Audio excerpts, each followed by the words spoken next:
What's good with y'all, man? And welcome back to Snowblunt Talk. I am your host, Kyle Snow. Whatever you want to call me, just don't call me broke. You feel me? And today is a story time. Why? Because I didn't have any big philosophical ideas to tell y'all today. But gotta put out that content. So this is the story. Basically, what was the worst day of my life so far? So I was 17 years old. Now, it was senior year of high school. It was the fall. It was the day of the pep rally. I never had school spirit. I didn't care for that. So what did I do? I planned with my friends to basically skip the pep rally, and we go in my homie Dylan car. Shout out you, Dylan, if you're watching this. And we go to the mall. Then we come back around. You know what I'm saying? You know, engage in some of that green, you feel me? And then, we just kick it at his house. That was the plan. I even, went and caught me some green myself, you know what I'm saying? Gotta keep it clean for the algorithms. The day of, one of my homies, like it was the three of us. My homie Tori, you know what I'm saying? From the video where I said, is death really a bad thing? Yo. We were hitting him up. He didn't come to school that day. He wasn't answering his phone. It was like, bro, right as it's about to happen, what's going on? You're gonna realize this a lot throughout this story. I should have taken some freaking omens, man. Real talk. Because it was, when I think about it, it was some omens that I should have just stayed my ass home that day and went home. Hell, I should have gone to the pep rally, but you live and you learn. So what happened? Well, this is what happened. Tori had like a family member that was about to die. So then like out of nowhere, they had just gone to Virginia, because I live in Maryland. So they had just gone to Virginia, and yeah, that's what happened. So it was like, me and Dylan was like, whoa, bruh, that's crazy. Like, so me being my rebellious ass, I went there and I was like, yo, Dylan, let's still skip. You know what I'm saying? Because both of them had a work release, but I didn't. So I was like, yo, let's skip anyway. I could be like Ferris Bueller, be all cool. And plus, I had a little girlfriend at the time, man. She probably watching this too. I don't know if you want your name out there. But no, she's not my girlfriend anymore. Y'all get the gist. But yeah, I was dating her at the time. And I wanted to get her a little bath bomb, to get a little token of appreciation. Be a good boyfriend for a hot 2 seconds, you feel me? That's what I wanted to do. And that's what I planned on doing. So I hop in Dylan's car, I skip the pep rally, and we go to the mall. And I buy the bath bomb. And I leave the receipt in the bag. This is very important. So after that, I told Dylan to drop me off at my dad's apartment, right? Because it was closer to school and all that. And I'm just up there, and I decide, okay, if I can't hang out with Tori, I'm gonna invite my niggas. You feel me? Some niggas that I knew from music. Some of them probably watching this, you know what I'm saying? Shout out to y'all. Y'all know who y'all is. But I was recording with them, so I'm like, yo, come to this shit, come to this spot, and we gonna record and smoke. Because I still had that shit. So they get there. And then one of these niggas, man, this is the stupidest shit I ever done in my life. This nigga, one of them, convinces me, instead of, we were about to light up, we had a bowl, and we were about to light up outside. He convinces me to hotbox J's in the room. Like, even looking back, probably because I've been through the whole scenario, that was so stupid of me, bruh. Even Tori, like he said, bro, you could have FaceTimed me. I would have told you that shit was stupid. Because it was stupid. I thought I could get away with it. I thought I was Mr. Invincible. Skipping school, dating Mary Jane. Well, I was dating a girl at the time. But you know what I'm saying. Dating Mary Jane, that's what I thought I was. I thought I was Mr. Worldwide. I thought I could go around, do whatever I wanted. But instead, I got humbled. And y'all gonna find out. So, we do that. And then we go watch a movie. And then I get paranoid, cause I forgot to mention this. When I had got dropped off there, then unexpectedly, right, my dad came home, and he was just about to leave in a couple minutes, but he came home, and I'm like, oh shit, I'm here. He doesn't know. Yo, so then he walked in right on me and saw me. And I had already invited the homies. So I was like, oh, dude, that was crazy. I remember I was like, that was another one of them omens. And another one of them omens, when me and Dylan was pulling out of the school parking lot, bruh, there was like an accident that happened like 500 feet away. We didn't see it, but it had happened. We were watching the aftermath. And it's like, dog, that's 3 omens so far, bro. When you get 3, now when I get 1 omen, I'm almost all the way out. I got 3 omens, dog.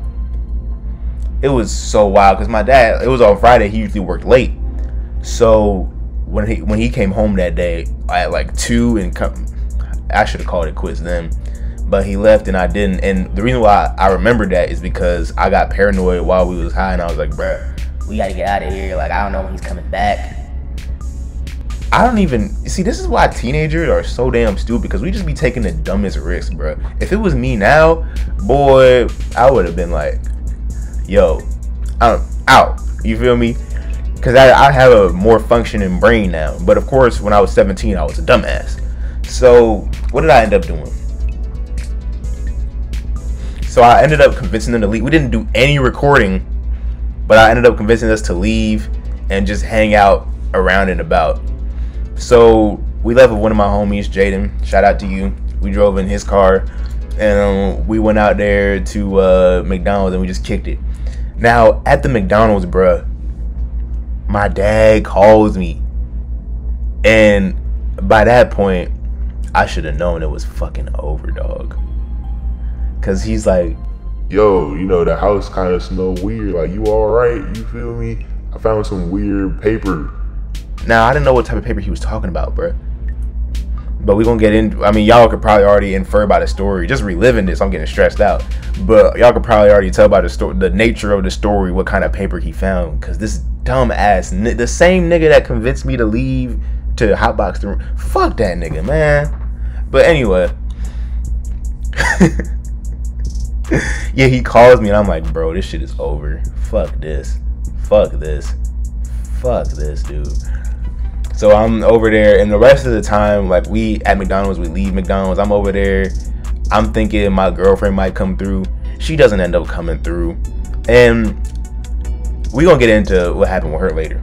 But after we all leave, right, we all go play basketball. I do terribly because number one, I'm not good at basketball. Number two, I was high. Number three, I was stressed the fuck out. So then we went, after we finished basketball, we went back, or me and Jaden went back to his crib, and we actually recorded a song that I recently mixed and mastered and sent back to the boys. So, and it's lit. It's not the same group of people that I was fucking with, but it was different. It's the niggas that's more focused. You know what I'm saying? You know how, like, when you leave high school, it's always like the niggas right out of high school you still hang with. Then, you know, those of y'all that's more focused, y'all come together and y'all brainstorm and y'all use y'all minds and you be fired. And that's the niggas I sent the track to very recently. So after that, the plan was for me to go to the homecoming game. The original plan with Dylan and Tori was my mom would pick me up from the homecoming game because it was homecoming day, and we'd just be kicking at the football game. So in between that time, right, my dad calls my mom and tells her the whole story, and by the time I'm ready to get picked up, she already I could tell by the text, like, she wasn't too enthused, and I was scared as bricks. I got in the car, and she was like, you know, she was just giving me, not like, did you do this? Did you do this? She was just giving me that stone cold emotion. And then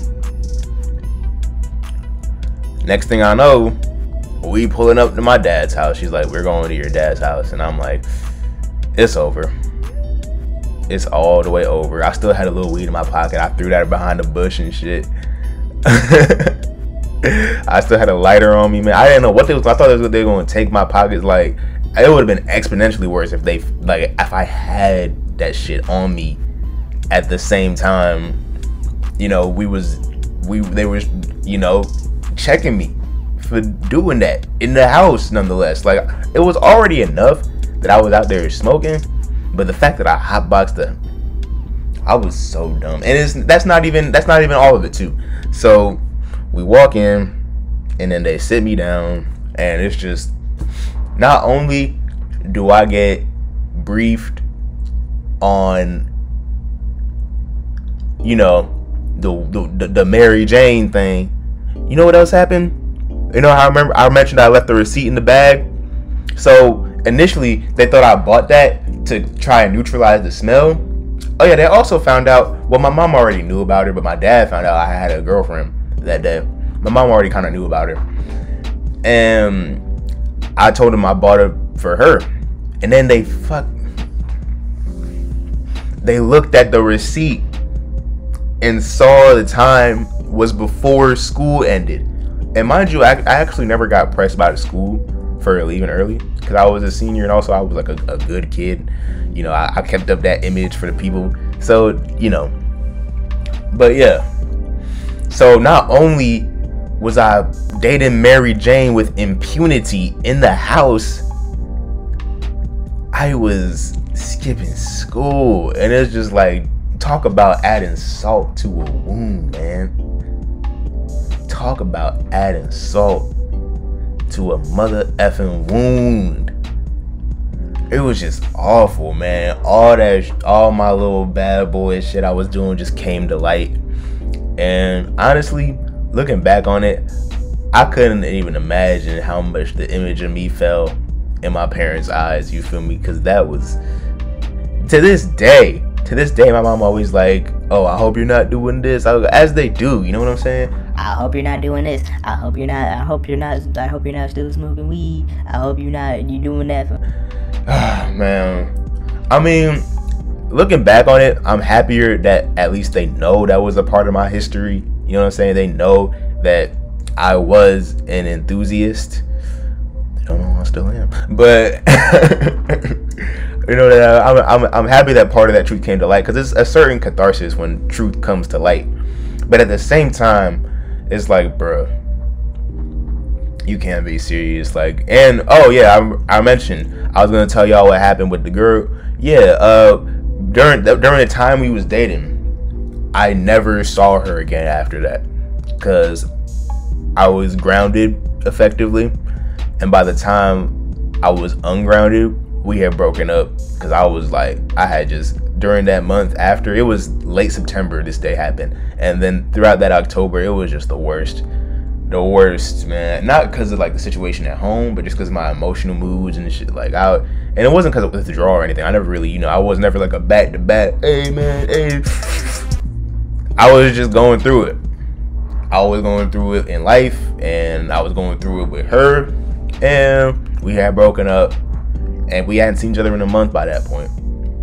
So yeah, I had to temporarily give up my keys that I had to my dad's house, because he that I had to regain that trust. You know what I'm saying? If you've been through it with your parents, it's all, regaining trust is always a process. So yeah, man, that was pretty much the worst day so far of my life. I got caught smoking, caught skipping school, and the end of my relationship was made imminent. As a 17-year-old, that's pretty rough.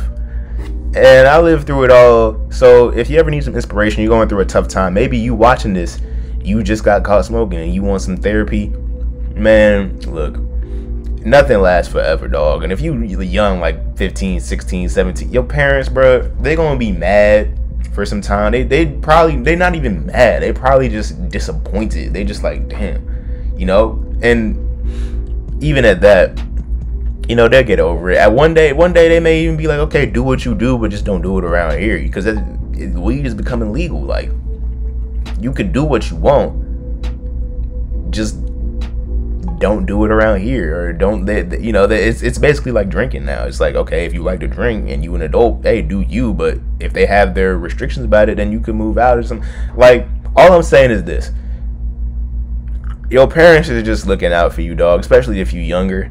So, do what you do, but don't be surprised when you get restrictions placed on you and you get caught. But just remember, they trying to figure it out like the rest of us. So yeah, make sure to like and subscribe. I know I probably got a lot of new viewers watching this. And comment your stories about getting caught, funny stories about parents and Mary Jane. You know what I'm saying? Bringing Mary Jane home to your parents, they ain't always the most pleasant experience. In fact, it's rarely a pleasant experience. If it's a pleasant experience for you, you lucky as hell, nigga. But yeah, make sure to like, subscribe, comment, and be safe with your travels. I'm signing out. Love y'all. Peace.